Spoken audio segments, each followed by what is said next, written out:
Divinitats.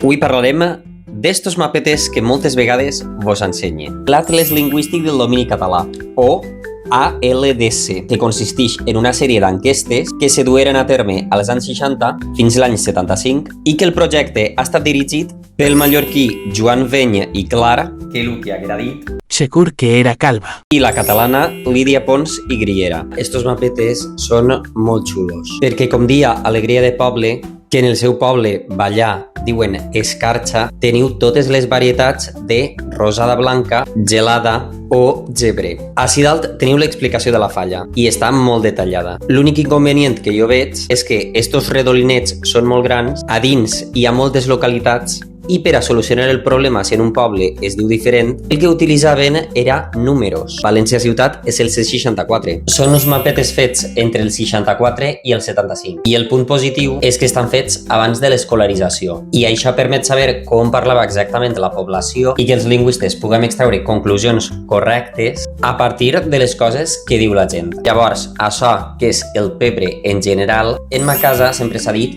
pibe roig, encara que no siga roig. Podeu pegar-li una miradeta i d'autorejar-ho.